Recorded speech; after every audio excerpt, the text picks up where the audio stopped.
grille de départ. Allez, c'est parti, premier quart de finale. Alban Revelli qui prend immédiatement l'avantage. Le pilote du BRS3 en première position. La deuxième place, elle est pour Evan Henriot de Golbet. Et la troisième place pour Beaune BMX Axel Gouachaud à la sortie de ce premier virage. Pour le moment, les trois premiers pilotes ont un petit avantage qui devrait pouvoir conserver, sauf erreur bien sûr. Axel Gouachaud qui tente d'attaquer, c'est pas passé. Et celui pour l'instant qui obtient la quatrième place, eh bien c'est Théo Panini.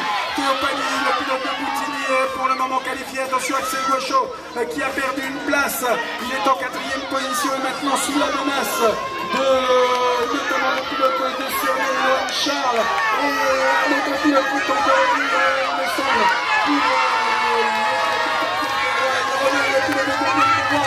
Victor Fier, mais ça ne suffira pas, il me semble. Le deuxième quart de finale est libéré. Celui qui a pris l'avantage, eh bien c'est tout simplement Ethan Béchu, le pilote de Boutigny aux avant-postes. Alors qu'en deuxième position, eh bien c'est Elliot Gojard, le pilote du Beaune BMX, la troisième place. Elle est pour Messigné Ventoux avec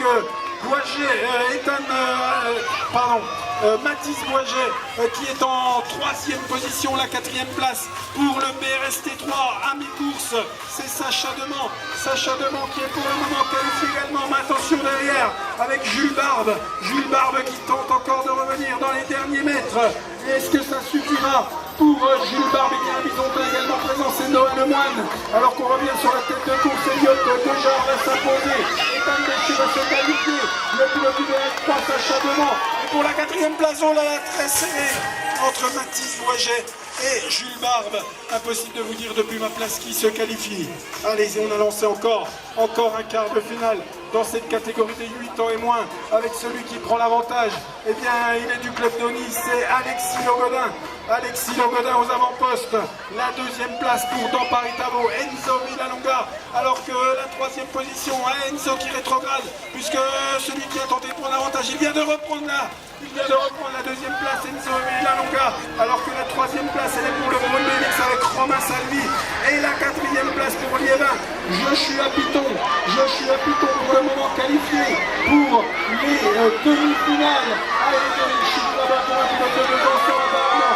Est-ce que c'est de alors que celui qui s'impose, eh bien c'est le pilote Tony Alexis Logodin qui devance le pilote du Beaune BMX Romain Salvi dans ce quart de finale. Le dernier quart de finale chez les 8 ans et moins, avec l'excellent départ de Ruben Hernandez. Ruben Hernandez, le pilote de Liévin en première position. Valentin Plançon pour Solon-la-Chapelle, peut-être à la deuxième place. Attention, il y a deux pilotes de Solon-la-Chapelle, il y a Guillaume Buchot également. Et celui qui est en tête, c'est Ruben Hernandez. La deuxième place, elle est bien pour Valentin Plançon. La troisième position pour les dames BMX, avec Malone Coste. Et la quatrième place, encore, le club de Solon-la-Chapelle vient de Noah Potier également pour le moment qualifié, le pilote de Solon-la-Chapelle qui se dirige vers la qualif dans cette dernière ligne droite. Attention, retour peut-être pour un pilote qui tente de prendre le coup dans les derniers mètres, c'est le pilote de Bastien Salé.